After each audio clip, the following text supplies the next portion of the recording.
जय हिंद दोस्तों, नमस्कार। आज का विषय है पुनर्जागरण। आइए देखते हैं पुनर्जागरण क्या होता है।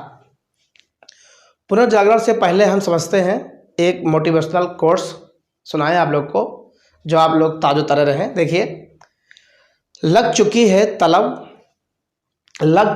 तलब मंजिल को खुद को आग में झोंक देंगे। लग चुकी है तलब मंजिल को खुद को आग में झोंक देंगे। ठोकरें कहती हैं मारा जाएगा, हौसले कहते हैं देख लेंगे। ठोकरें कहते हैं मारा जाएगा और हौसले कहते हैं देख लेंगे। चलिए देखते हैं पुनर्जागरण क्या होता है। पुनर्जागरण से पहले हम देखते हैं विश्व का भूगोल। अगर विश्व के भूगोल या बात करें तो जानते हैं सभी लोग, हमारा जो है 7 महाद्वीपों और 5 जो है महासागरों में पूरा विश्व बटा हुआ है। 7 महाद्वीप हमारे सबसे बड़ा एशिया महाद्वीप है, उसके बाद यूरोप। तो वो एशिया महाद्वीप की बात करें तो हम लोग एशिया महाद्वीप में आते हैं, और इससे बड़ा है और इससे छोटे जो है हमारे तमाम महाद्वीपों को मिलाकर 7 महाद्वीप हैं। अब हम ज़्यादा बात ना करते हुए पॉइंट पर आते हैं और देखते हैं विश्व का इतिहास, क्योंकि पुनर्जागरण इतिहास का टॉपिक है। भूगोल में इतना जाना चाहते थे हम। आइए देखते हैं। तो जब विश्व के इतिहास देखते हैं तो प्राचीन इतिहास, अगर विश्व के प्राचीन इतिहास को देखें तो 5वीं शताब्दी अज्ञात से और 5वीं शताब्दी तक ये विश्व के प्राचीन इतिहास का खंड है, कालखंड रहा है। और अगर मध्यकालीन देखें तो मध्यकालीन विश्व का इतिहास 5वीं से 14वीं शताब्दी के आसपास रहा है। ये मध्यकालीन विश्व का इतिहास है। और अगर हम आधुनिक विश्व के इतिहास को देखें तो आधुनिक विश्व का इतिहास 16वीं शताब्दी से और आज तक ये आधुनिक विश्व के इतिहास का कालखंड रहा है।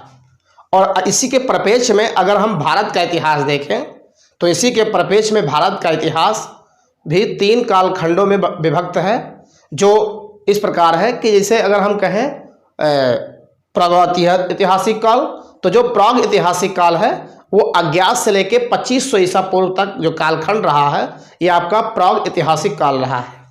और अगर आद्य ऐतिहासिक काल की बात करें तो आद्य ऐतिहासिक का कालखंड रहा है 2500 ईसा पूर्व से 600 ईसा पूर्व तक। तो 2500-600 ईसा पूर्व के जो कालखंड रहा है, ये 2500-600 ईसावी कालखंड को हम आद्य इतिहास के नाम से जानते हैं, या आद्य ऐतिहासिक काल के नाम से जानते हैं। और अगर हम ऐतिहासिक की बात करें, भारत के ऐतिहासिक कालखंड की बात करें तो 600 ईसा पूर्व से और आज तक का जो भी कालखंड रहा है, ये ऐतिहासिक कालखंड रहा है। थोड़ा थोड़ा हम और परफेक्ट बता दें कि जो प्राग ऐतिहासिक काल है, इसमें ना कुछ लिखा गया, ना कुछ लिखा मिला हमको, और ना हमको पढ़ा भी मिला।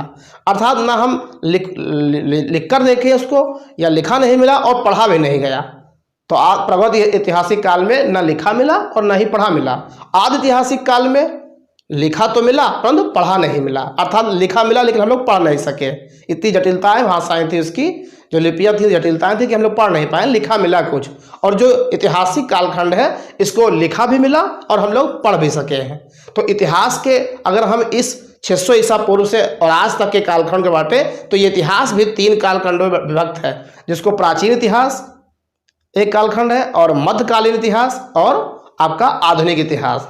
जो प्राचीन इतिहास है वो 600 ईसा पूर्व से लेकर और लगभग मान चलिए 1400 ईस्वी तक आसपास जो रहा है, ये प्राचीन इतिहास रहा है। यह 13वीं शताब्दी तक देखा जाए ये प्राचीन इतिहास रहा है। और लगभग 13वीं और 14वीं के मध्य से और 17वीं तक देखा जाए, इधर 16वीं 17वीं तक, तो ये मध्यकालीन इतिहास है। और 16वीं से लगभग 1498 से के बाद अगर देखा जाए 15वीं से, तो आज तक का ये कालखंड आधुनिक इतिहास के नाम से जाना गया है। चलिए अब हम आते हैं पुनर्जागरण के टॉपिक पे। ये पुनर्जागरण हम पूरा यूरोप में जो पुनर्जागरण का उदय हुआ है, हम वहाँ से लेकर और भारत तक के सफ़र देखेंगे। अगर पुनर्जागरण देखें तो हमारा देखो, सब लोग जानते हैं कि जो वैदिक सभ्यता थी, ये वैदिक सभ्यता अगर 20वीं शताब्दी की बात करें तो 20वीं शताब्दी की शुरुआत तक इतिहासकारों का ये मत था कि वैदिक सभ्यता ही सबसे पुरानी सभ्यता है। समझ में आया कि 20वीं शताब्दी तक इतिहासकारों का यह मानना था कि वैदिक सभ्यता ही पुरानी सभ्यता है। लेकिन जब सभ्यता की खोज हुई तो प्राचीन सभ्यताओं में जब ये 20वीं शताब्दी के तीसरे दशक में जब 20वीं शताब्दी के तीसरे दशक में ये खोज करके ये साबित हो गया कि वैदिक सभ्यता से भी पुरानी सभ्यता रही है, और वो सभ्यता है हमारी कौन कौन, सिंधु घाटी सभ्यता। इसी को हड़प्पा सभ्यता के नाम से जाना गया। क्यों? क्योंकि ये सिंधु नदी के किनारे स्थित थी, अवस्थित थी, इसीलिए इसे सिंधु सभ्यता कहा गया और इसे हड़प्पा सभ्यता कहा गया। और इसका कालखंड जो रहा है वो 2500 ईसा पूर्व से 1700 ईसा पूर्व कालखंड इसका मानक समय रहा है। अर्थात कोई पूछता है कि हड़प्पा या सिंधु सभ्यता का जो स्थिति रही है, कालखंड का जो समयकाल रहा है, इसका जो सर्व मान्यता मिली है इसको, वो 2500 ईसा पूर्व से 1700 ईसा पूर्व इसको मान्यता मिली है, सिंधु घाटी सभ्यता। तो आप लोगों ने देखा कि हमारी सभ्यताएं कितनी अच्छी थी। वैदिक सभ्यता से भी पुरानी सभ्यता थी कौन, हड़प्पा सभ्यता, जो इतनी अच्छी थी। रोडें, नहरें, शिक्षा व्यवस्था बहुत प्रचंड बुद्धि पर थी, बहुत प्रचंड प्रोग्रेस पर था। लेकिन क्या हुआ, ये सभ्यता भी नष्ट हो गई क्योंकि समय बीतता गया और लोग इसी में व्यस्त रहे, और व्यस्त होते होते क्या हुआ, ये सभ्यता भी नष्ट हो गई। इस सभ्यता नष्ट होने का कुछ कारण हम आप लोगों को बता सकते हैं। इस सभ्यता के पीछे यही कारण अनेक जो इतिहासकार हैं, एक मत नहीं है। सिंधु घाटी सभ्यता या हड़प्पा सभ्यता का कैसे समाप्त हो गई, जो इतनी अच्छी थी, स्टैंडर्ड लेवल की थी, वो कैसे समाप्त हो गई, इसको इतिहासकार एक मत पे नहीं है। ठीक, इतिहास जो है एक मत पे नहीं है। तो इसके कारण ये है कि जैसे भौगोलिक स्थिति बदलाव आया, क्या आया, भौगोलिक स्थिति का कोई बदलाव आया, और इसमें हम देख सकते हैं, बता सकते हैं आप लोगों को कि भूकंप आए, सामाजिक ढांचे में परिवर्तन आया, और तमाम जो है इसमें परिवर्तन आया। आर्यों का कुछ आगमन हुआ, और इसी कारण प्राकृतिक आपदाएं आई, कुछ आर्यों का आगमन हुआ, भूकंप आए, बाढ़ आया, तमाम ऐसे समस्याओं के कारण यह सभ्यता नष्ट हो गई। तो ये सभ्यता हमारी नष्ट हो गई, यहाँ की सभ्यता नष्ट हो गई, तो इससे पूरे विश्व में सभ्यता थी। जैसे चीन की सभ्यता थी, मेसोपोटामिया की सभ्यता थी, तमाम सभ्यताएं इस प्रकार नष्ट हो गई। तो जो बुद्धि विवेक थी, जो सोचने की क्षमता थी, वो भी आस्ते आस्ते क्या हुआ, समाप्त हो गया। तो एक दौर आया, पूरे विश्व में एक दौर आया। उस दौर में हम लोगों ने क्या किया, उस दौर को ही, एक सभ्यता नष्ट हो गई, एक परंपरा समाप्त हो गया, तो हम लोगों ने दोबारा फिर आंखें खोला, दोबारा फिर जागा हमने, अर्थात हमारे विवेक फिर खुला, दोबारा हम फिर जागे, और इसी जागने को, इसी दोबारा हम विवेक खुलने को, इसी अन्वेषण करने को ही पुनर्जागरण का काल कहा गया, पुनर्जागरण का नाम दिया गया, जो फ्रांसीसी शब्द रेनेसां से लिया गया है। पुनर्जागरण फ्रांसीसी शब्द रेनेसां से लिया गया है, या इसको रेनेसांस के नाम से जाना जाता है, और इसका अर्थ है फिर से जागना, फिर से उत्तेजित होना, फिर से उठना, और फिर से अन्वेषण और रिसर्च पर आ जाना। तो आप लोगों को पता होगा पुनर्जागरण क्या है। पुनर्जागरण आप लोग देखा होगा, फ्रांसीसी शब्द रेनेसां से लिया गया है, जिसका अर्थ है फिर से जीवित होना, फिर से जागना। एक इतिहासकार हुए हैं जो है आपके, जो है एडगर स्वेन। ये एडगर स्वेन के अनुसार पुनर्जागरण एक व्यापक शब्द है, क्योंकि इसकी व्याख्या तुरंत नहीं कर सकते हैं, इसकी व्याख्या हम एक शब्द में नहीं दे सकते हैं, ये बहुत बड़ा कालखंड रहा है।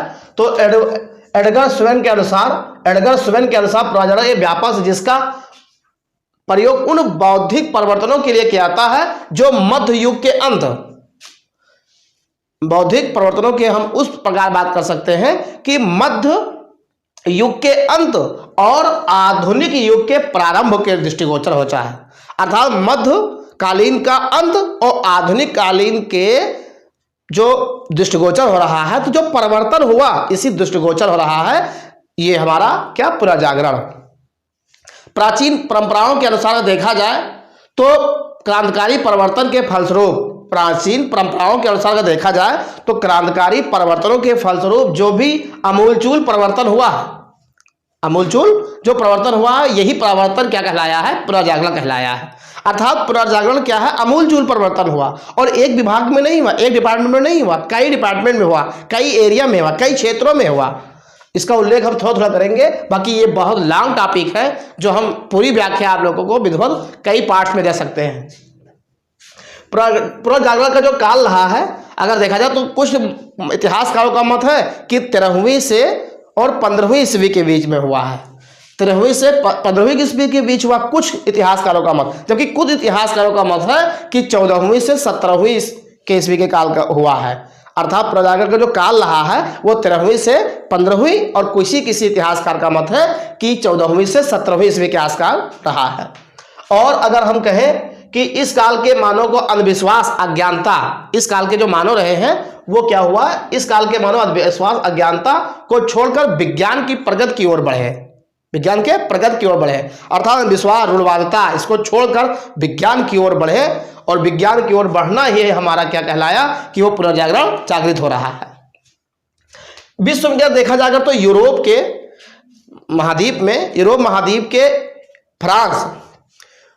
फ्रांस के एक देखा जाएगा तो उसके फ्रांस रहा है, कई एरिया रहे हैं जिससे जो व्यापक जो अगर मिला है हमको तो वो फ्रांस के शहर पड़ता है, उसी के साथ जुड़ा हुआ इटली पड़ता है, जो रोम उसकी रोम नदी वहां पर है। तो इटली के जो है एक नगर है वहां फ्लोरेंस नगर, ये हम यूरोप महाद्वीप की बात कर रहे हैं तो यूरोप महाद्वीप के इटली के फ्लोरेंस नगर से जो है ये आपका पुनर्जागरण जीवित हुआ है, पुनर्जागरण जो है मिला है। और जो इस पुनर्जागरण के जो जन्मदाता रहे हैं यूरोप में वो इटली के ही महान कवि दांते, जिन्होंने डिवाइन ऑफ कॉमेडी नामक महाकाव्य लिखा है। और डिवाइन ऑफ कॉमेडी नामक महाकाव्य में भी पुनर्जागरण का इन्होंने उल्लेख किया है। ये दांते साहब का जो है ये बुक है डिवाइन ऑफ कॉमेडी, ये पेपर में आता रहता है, देखिएगा। और हम पुनर्जागरण के कुछ कारण बताएं कि पुनर्जागरण कैसे उत्पन्न हुए, तो इसके कारण है कि धर्म युद्धों का प्रभाव। क्या है? धर्म युद्धों का प्रभाव। ये धर्म युद्ध के प्रभाव से भी पुनर्जागरण हुआ है। कैसे हुआ कि जैसे आप लोग जानते होंगे कि मध्य युग में तुर्कों ने, किसने? मध्य युग में तुर्कों ने क्या किया, ईसाइयों के बीच, मध्य युग में तुर्कों और ईसाइयों के बीच धर्म प्रचार के लिए पवित्र स्थलों की जो है लेकर युद्ध हुआ और ईसाइयों और को बहुत भारी नुकसान हुआ। और भारी नुकसान तो इन्होंने क्या किया, ईसाइयों ने ये यात्राएं करने लगे। और जब यात्राएं करने लगे तो यात्राएं करने में भी इनको विचार प्रसार हुआ, विचार का क्या हुआ, आवागमन हुआ, जिससे भी पुनर्जागरण को हुआ, ये क्या हुआ, जीवित हुआ, पुनर्जागरण क्या हुआ, बढ़ावा मिला उसको। और जैसे अगर और बात कर ले हम तुर्कों का कुस्तुतनिया पर आक्रमण, तुर्कों का कुस्तुतनिया पर जो अधिकार हो गया, आक्रमण किया उन्होंने, इससे ये 1453 की बात है, 1453 में तुर्कों का कुस्तुतनिया पर क्या हुआ, अधिकार हो गया। तो ये कारण रहा है अधिकार होने से कि पुनर्जागरण जीवित हो गया और आवागमन बढ़ गया। छपे खाने का आविष्कार हुआ, पुनर्जागरण क्या हुआ कि छपे खाने का आविष्कार हुआ, जिससे जो है संदेश एक स्थान दूसरे स्थान जाने लगा, लोगों के बीच मानसिक संतुलन बढ़ा, कुछ ऐसा बढ़ा, विकास हुआ, डेवलप हुआ माइंड का कि हर एरिया में बढ़ा, हर क्षेत्रों में बढ़ा। नगरों का विकास हुआ, कई नगर जो है कंप्लीट हुए बन के, उसमें कई विकास हुआ।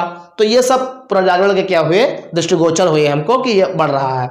नए व्यापारिक मार्गों की खोज हुई, जैसे कोलंबस ने खोज किया अमेरिका की 1492 में, फिर 1498 में वास्को डी गामा ने भारत की खोज की। तो इसी से खोजें हुई, अर्थात खोज भारत की नहीं हुई, वो रास्तों की खोज हुई जो यूरोप से हम एशिया महाद्वीप में आ सके। तो समुद्री मार्ग की खोज हुई, न कि भारत की खोज हुई।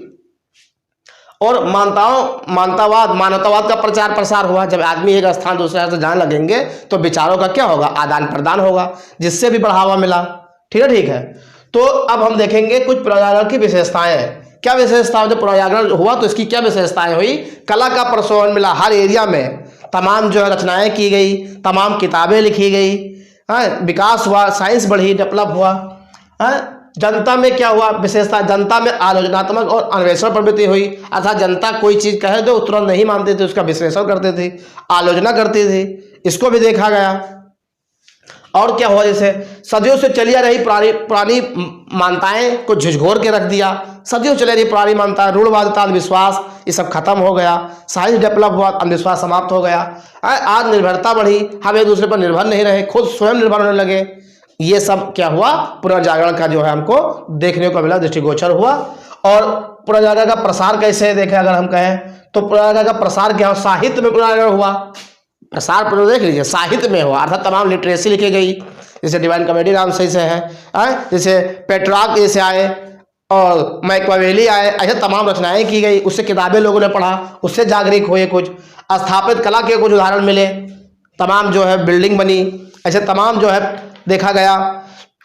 जैसे सेंट पीटर गिरजाघर बना, सही है, जैसे आपका स्पेन महल का राजमहल बना, ये तमाम जो है स्थापत्य कला देखा गया। कलाकार आए, मूर्तिकार आए, स्टैच्यू ऑफ लिबर्टी देख सुना होगा, और जैसे माइकल एंजेलो आए, रेफेल गिरबर्टी आए, ऐसे तमाम लोग आए जो स्थापत्य कला के क्षेत्र में आए, देखने को मिला। पुराने के प्रमुख कुछ वैज्ञानिक आए, जैसे न्यूटन आए, ये वैज्ञानिक के क्षेत्र में, गैलीलियो आए, कैपलर आए, ये सब वैज्ञानिक के क्षेत्र में आकर पुराजागरण को प्रोत्साहन दिया, आगे बढ़ाया, लोगों को विकास किया, जो विकास को देखने को मिला। अब पुराजागरण का प्रभाव क्या हुआ, पुराजागरण का प्रभाव क्या रहा?